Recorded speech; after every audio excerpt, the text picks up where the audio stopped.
আলোচনাটো আজি যিটো নেকি আমাৰ প্ৰথম তেওঁলোকে আন্দোলন কৰিছে সংগঠনটো ASDC, KSA আৰু ASDC ইউথ ফ্ৰণ্ট আৰু KNCA চাৰিটা সংগঠনে তেওঁলোকে প্ৰথমে PGR আৰু VGR কাৰ্বি আংলঙৰ যিমানখিনি PGR VGR যিবিলাক ইলিগেল তেওঁলোকে অকুপাই কৰিছে তেওঁলোকৰ আছে ইনক্ৰচাৰ আছে তেওঁলোকৰ ইভিকশ্যন কৰিব লাগে বুলি কৈছে আৰু চিলুনি চাৰ্কুলটো বৰ্তমানলৈকে ইয়াত PGR VGR তাত কোনো বহবাস কৰা নাই তাৰপিছত চিলুনিয়ান চাৰ্কুলটো তাৰপিছত ইয়াত আমাৰ ফুলনি চাৰ্কুল আছে তাৰপিছত আৰু আমাৰ দংকামুকাম চাৰ্কুল আছে গতিকে আমি আলোচনা কৰিছোঁ গোটেইখিনি কাম আমি আৰম্ভ কৰিম আৰু কালি আমি গোটেই ৰাজনীতি দল কাৰ্বি আংলঙৰ যিমানখিনি পলিটিকেল পাৰ্টি লগতে কাৰ্বি আংলং যিমানখিনি সংগঠন অৰ্গেনাইজেশ্যন আৰু ছাত্ৰ সংগঠন পৰা আৰম্ভ কৰি গোটেইখিনি আৰু ex-MP ex-মিনিষ্টাৰ ex-CM সেই গোটেইখিনিবিলাক আমি মাতিছোঁ কালি আলাপ আলোচনা কৰি কালি সিদ্ধান্ত হ'ব আৰু কালি মই ডিক্লেয়াৰ কৰিম কেনেধৰণৰ আমি পজিটিভ হ'ব যিটো নেকি আমাৰ সুপ্ৰিম কোৰ্টৰ অৰ্ডাৰ গোটেইখিনি আমি যিটো ৰায় দিছে গোটেইখিনি আমি আলাপ আলোচনাৰ মাজতে সমস্যাবিলাক সমাধান কৰিব পাৰিম আৰু হেৰি যিসকল আহত হৈছে তেওঁলোকৰ কাৰণে কিবা আৰ্থিক কিবা দিয়া তেওঁলোক যিবিলাক আহত হৈছে যেহেতু তেওঁলোকৰ কাৰণে আমি যি কাৰ্বি আংলং অট'নমাছ কাউন্সিলৰ পৰা CM ৰিলিফ ফাণ্ডৰ জৰিয়তে আমি 1 লাখ টকা কৰি তেওঁলোকক আমি দিম আৰু যিবিলাকৰ যিটো সেইদিনা যিটো গণতন্ত্ৰ মতে যিটো তেওঁলোকৰ আন্দোলন কৰি অহা ASDC আৰু KSA আৰু ASDC ইউথ ফ্ৰণ্ট আৰু KNCA সেইদিনা মাৰপিট হৈছে যিবিলাকৰ মাৰিছে তেওঁলোকৰ আইনে বিচাৰ কৰিব আৰু তেওঁলোকৰ এতিয়ালৈকে 18 জন এৰেষ্ট কৰা হৈছে বাকি যিবিলাক আছে তেওঁলোককো এৰেষ্ট কৰা হ'ব নহয় মই যেতিয়া কাৰ্বি আংলঙত এতিয়া আপোনালোকে জানে কাৰ্বি আংলঙত যিমানখিনি দল সংগঠন আছে মই কালিলৈ মাতিছোঁ নম্বৰ 1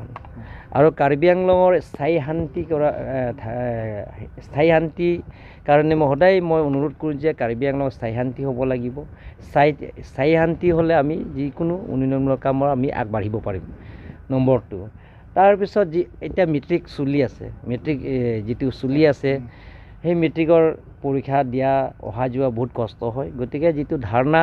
দ্বাৰা মানুহে যিকোনো কামৰ এইটো সফল নহয় আপোনালোকে জানে যে বন্দুকৰ দ্বাৰা আন্দোলনৰ দ্বাৰা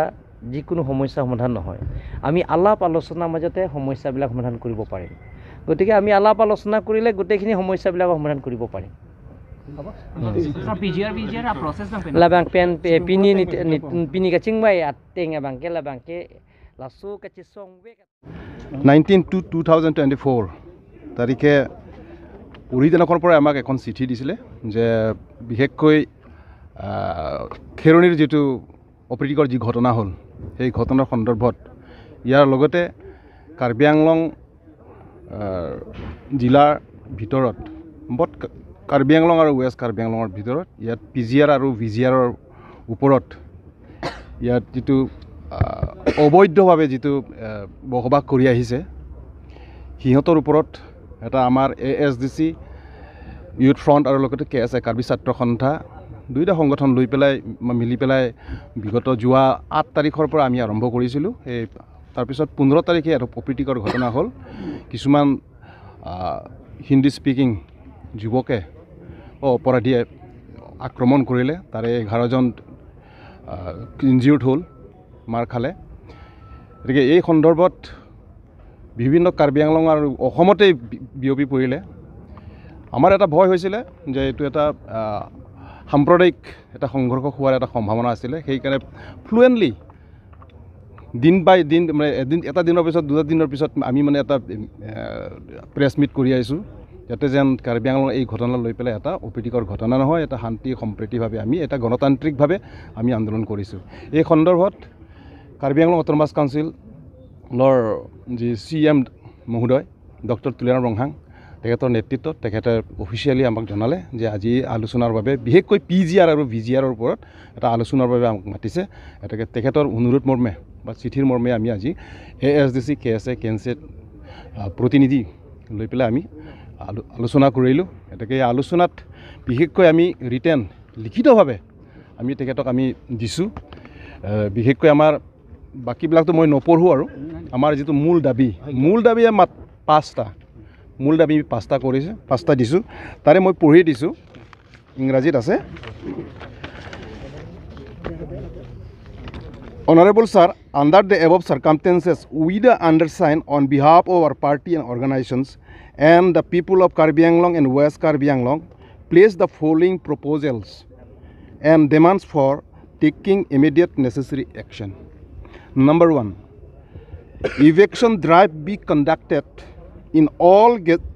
grazing reserve lands in Karbi Anglong and West Karbi Anglong within 30 days.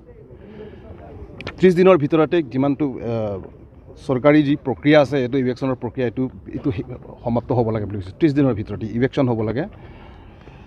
2 নম্বৰটো হৈছে the hills tribal people be exempted from the eviction as per the Honorable Supreme Court judgment and order given in 2011. এটাকে